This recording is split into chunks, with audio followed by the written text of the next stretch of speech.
Welcome back to the Reading and Writing Podcast. My guest today is Brianne Moore, author of the novels A Bright Young Thing and All Stirred Up. Brianne, welcome to the podcast. Thanks so much for having me, Jeff. I'm thrilled. Sure. Well, if someone listening hasn't yet heard about your novel, A Bright Young Thing, how would you describe the novel? Well, I think I'd describe it as something perfect for the Downton Abbey fans out there, of which I understand there are quite a lot. It's about a young woman in the 1930s named Astra Davies who finds herself in a pretty tight spot when her parents die suddenly and leave her with very little money, and she has to figure out how she is going to live her life going forward, and complications ensue. And I'm curious, do you remember the original idea or impetus that led you to write A Bright Young Thing? I do. It was actually the film Gosford Park. It's a Robert Altman film, and it was written by Julian Fellowes, who later went on to create Downton Abbey. And it is similarly set in the early 1930s.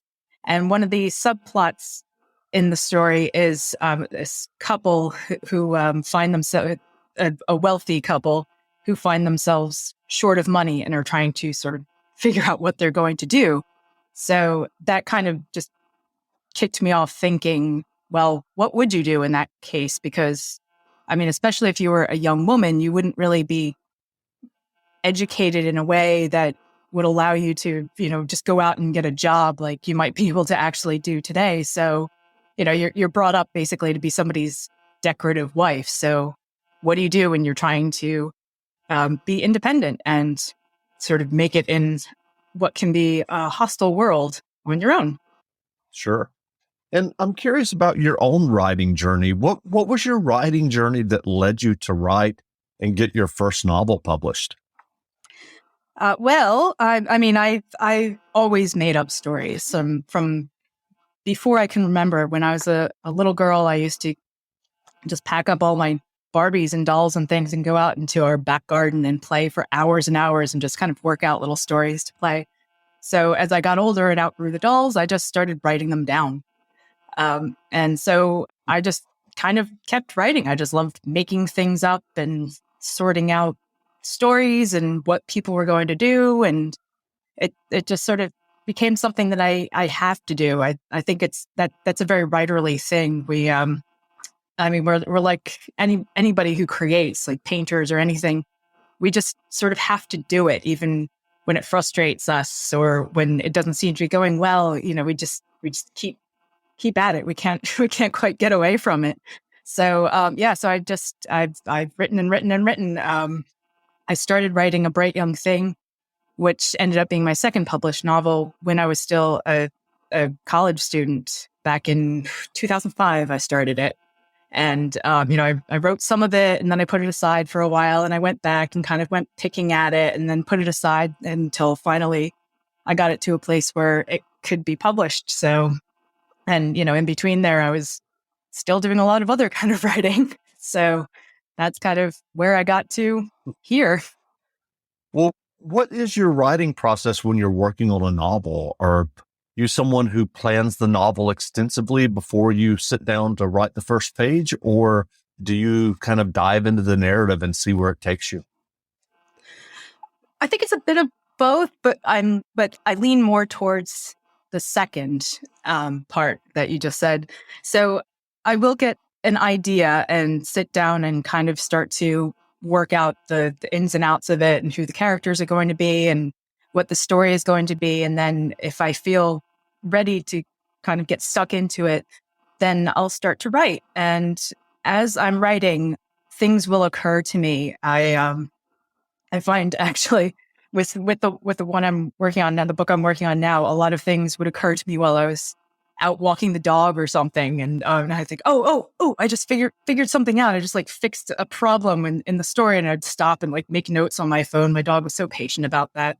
But that's kind of how it goes. I end up making changes sort of as I go and figuring things out and putting things in. And then it makes the revision process a bit mucky, because then I have to go back and sort of make it seem like that's how I intended it to go the whole time. But it is it's an organic process. It kind of the story develops as I move through it very often. Sure. Well, I'm curious, are you working on another novel now? I am actually. I'm working on revisions to a draft of a new book that I started back right before the pandemic kicked off. So it's been a long journey with this one, with a lot of stops and starts, but finally getting it to a place where I'm pleased with it. And do you have a sense of when that might be published? Well, I don't know. It all depends on if somebody decides they want to take it on. So we'll just have to see what happens with that. It's a bit different from my other novels. My other two novels were sort of on a little bit on the lighter and funnier side, whereas this one is a bit darker and more serious. So we'll just kind of have to see how that goes. That's great. Well, what writing advice would you offer for those who are working on their own stories or novels? Oh gosh. There's so many things that I myself have learned during this process, and you kind of just want to pass it all along. But I would say understand that your first draft is going to be absolutely terrible, and don't get down on yourself because you feel like it's terrible. It is going to be terrible. You're just trying to get the words on a page, and you just have to keep at it and keep telling yourself, it's all right. I'll go back and fix it later, because you will. And that's fine. That is exactly how it should be. And I mean, that's why I go through multiple rounds of revisions. And if you can get people outside of your family and your closest friends to read your book, definitely do that, because outside feedback is invaluable. And it's good if you can get it from people who aren't necessarily as invested in not hurting your feelings, or who might be more willing to give you the solid truth than perhaps your parents or your best friend or your husband. Sure. I'm curious, are there particular authors or particular books that have kind of inspired you along the way to, as you were writing your own stories?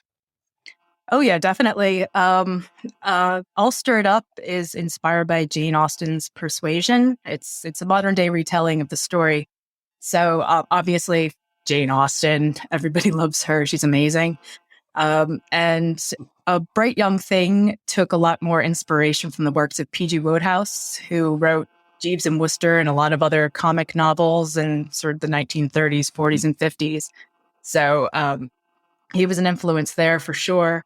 And otherwise, I'm a huge fan of both Hilary Mantel and Maggie O'Farrell. I was reading Maggie O'Farrell's book, Hamnet, recently, which she published 2 years ago, I think, 2020. And it's absolutely amazing. And it's kind of funny because while I was reading it, I was working on parts of my current work in progress. And going back now and rereading it, I can see her influence really creeping into how I've kind of constructed some scenes and how the words are stringing together. So it's kind of interesting to see how the authors that you really admire work their way into your work. Sure. I'm curious, what other books have you read recently that you enjoyed? Well, I just mentioned Hamnet. That's great. Kate Atkinson's Life After Life is another great favorite of mine. Wolf Hall by Hilary Mantel. And I recently finished a book called Lady in Waiting by Anne Glenconner, and it is a memoir by a woman who served as a lady in waiting to Princess Margaret for something like 30 years, from the 1970s up to her death. And that was a very interesting read. It was an interesting glimpse into that sort of whole royal life and British upper class life of the mid-century, and all the quirks and the crazy people in it. It's sort of like it's a really good partner to The Crown for anybody who watches that. Well, where can people find you online if they'd like to learn more about you and your novels? Well, I do have a website. It's briannemoreauthor.com. So you can find out more about what I'm doing there.